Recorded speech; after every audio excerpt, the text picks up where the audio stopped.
we are seeing malwares like Ekans, ransomware, and other malicious, targeted attacks that are happening across these critical infrastructure. And that's one of the reasons why I feel, and generally like why the industry is moving more towards compliance and standards heavy regulations and mandates that majority of the critical infrastructure companies, organizations, bodies need to adhere to. If you see here, the NIST V 1.1 that was recently released or revised, and now heavily being adopted across industries, and many of our customers who we work with, in the region, are trying to build this cyber resiliency model. And primarily what we see here is most of the legacy infrastructures system, their SCADA, HMI that they currently have, are either A, very specific to a vendor, B, they have proprietary protocols that some of these devices and endpoints run, which in most cases are very difficult to patch if there are even any vulnerabilities identified. How do we read the traffic? How do we validate what commands are being run on some of these large equipments? Are some of the key questions or concerns that we're seeing come a lot from our customers.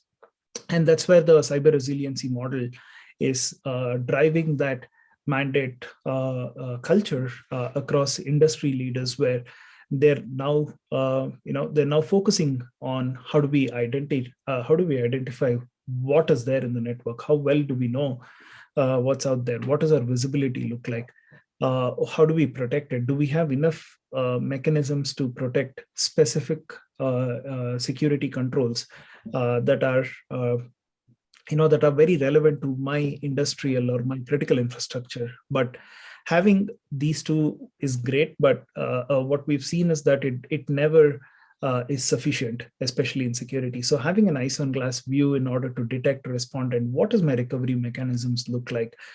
So these 5-step process, and it's a great document that I would suggest everybody to go through, what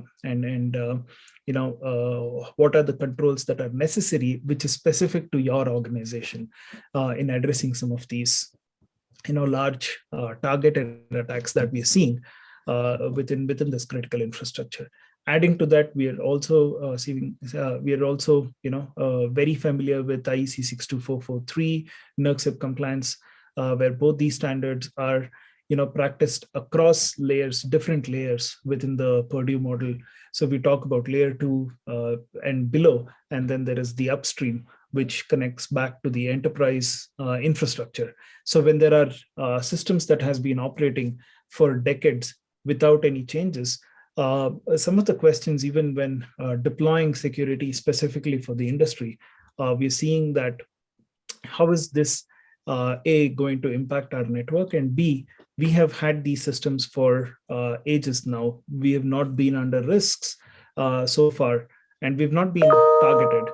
Why is this now that is coming, and why do we need to adapt it now? So that that is some of the questions what we see, and there is a clear indication that even the attack vectors and the overall threat landscape is changing. It's evolving. So we're not seeing any of those script kiddies what we were seeing earlier, or maybe one large targeted attack in a few years that were happening back when we rewind ourselves back about 5, 6, or 7 years ago. Those are not some of the things that we're seeing now. It's changing. It's happening more frequently. We have seen 2020 and 2021 has been some of the largest cyber threats that has happened across the globe, which are targeted towards these critical infrastructure.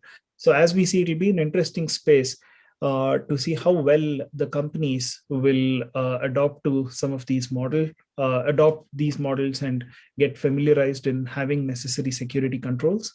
Do we have specific teams be it in the SOC or in their dedicated OT security group, focusing on some of these compliance the standards that are coming in, and how do they rethink of what the security strategy looks like?